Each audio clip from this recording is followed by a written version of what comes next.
victims independently was reason enough to kill the story. Specifically, Jeffrey Goldberg also claims, like we talked about yesterday, that Donald Trump offered to pay the funeral expenses of Vanessa Guillen, a 20-year-old Army private who was murdered by a fellow soldier at Fort Hood in Texas.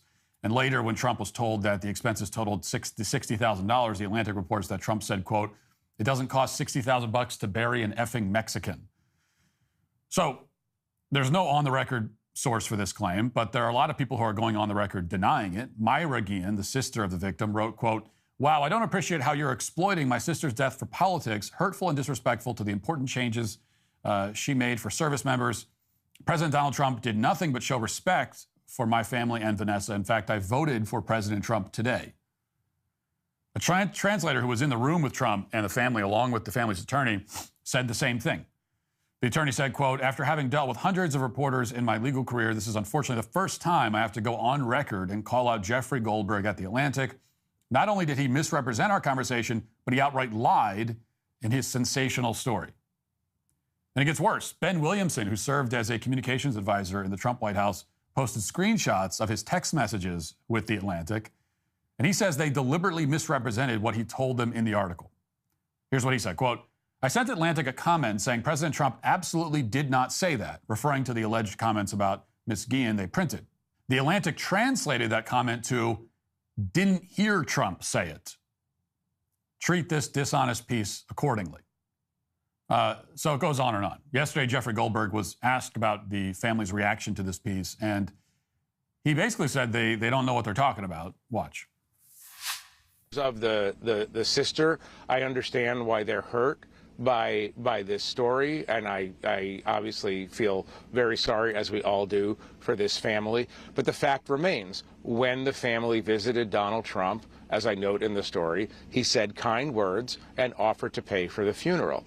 5 months later, when the subject came up, he had very unkind things to say about the funeral, and I would note that he didn't pay for the funeral.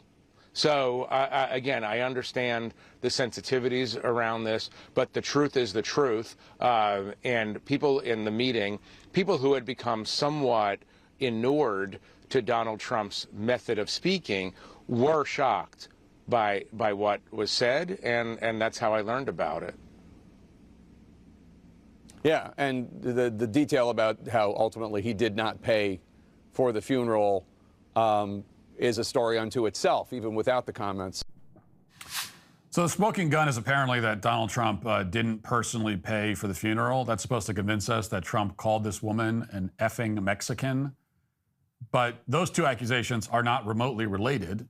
And the accusation that Trump didn't pay for the funeral loses a lot of its impact when the family repeatedly says that Trump treated them extremely graciously throughout all of their interactions.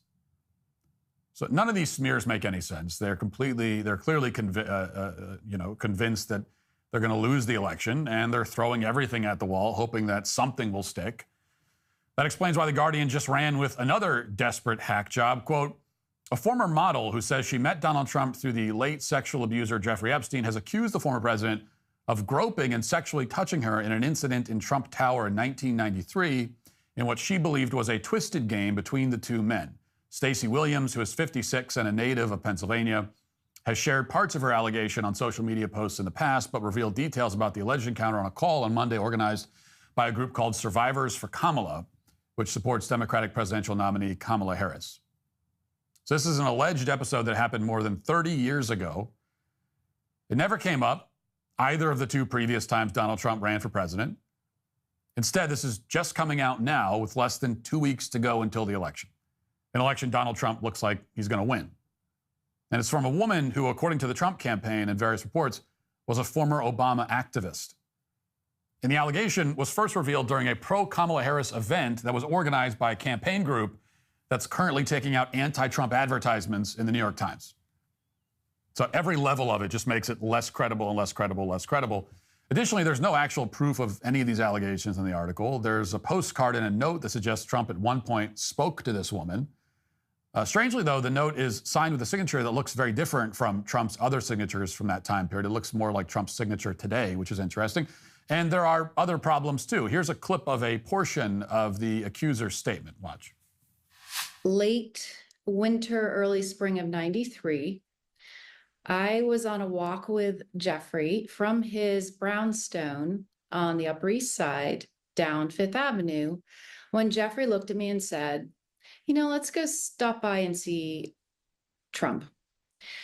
And so we went to Trump Tower and went up the elevator, and moments later, Trump was greeting us. Now, one of the big issues here is that, as Zero Hedge pointed out, Jeffrey Epstein didn't move into that particular mansion until 1996. And that's documented all over the place, including in the New York Times and Vanity Fair. So how was Epstein leaving his brownstone apartment there 3 years earlier if he did not live there?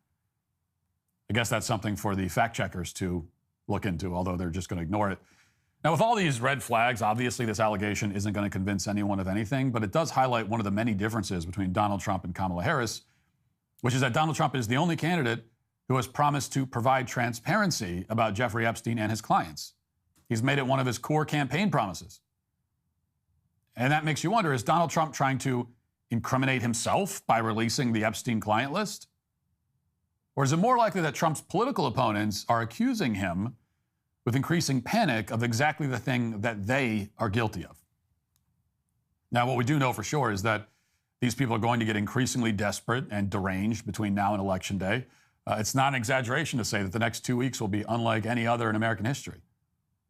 No one can possibly be prepared for the sheer amount of unhinged lying and panic that it's about to unfold.